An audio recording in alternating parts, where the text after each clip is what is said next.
Maraming mga netizens ang hindi napigilang maawa sa singer at ngayong host ng programang It's Showtime na si Ogie Alcacid dahil sa mga binabatong joke sa kanya ni Vice Ganda at ibang mga kasamang celebrities sa noontime show.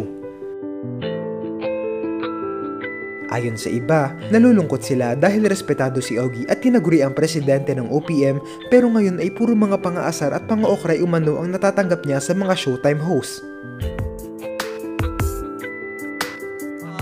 Siya pala yung chuchu ng ibang Sandali, alam nyo sa asap natin, nire-respeto ko doon. Oo. Dito, ginagawa nyo ako alkansya.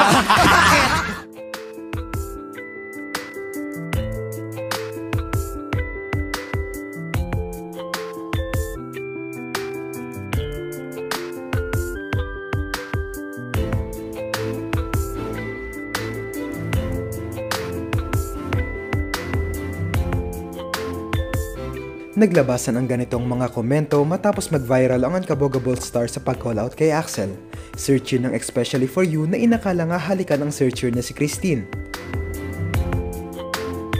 Mula rito, nagsunod-sunod ang mga pambabatikos na natanggap ni Vice at kasama na rito ay ang pagtrato niya kay Ogie kung saan may ibang mga nasaktan.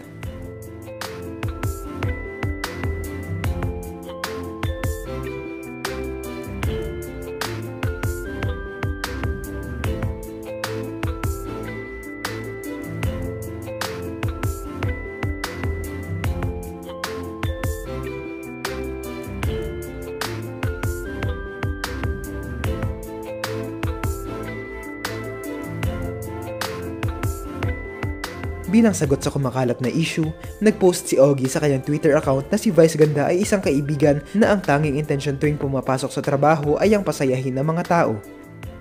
Kaya naman sa kanya na mismo nanggaling na pinagtatanggol niya ang comedian host mula sa mga netizens na pumupuna sa kanya.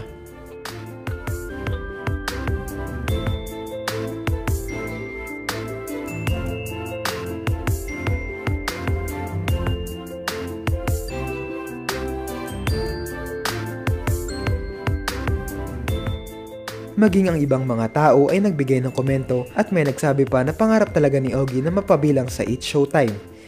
Minsan nga raw ay siya pa mismo ang nag-uutos sa kapwa host na okrayin siya.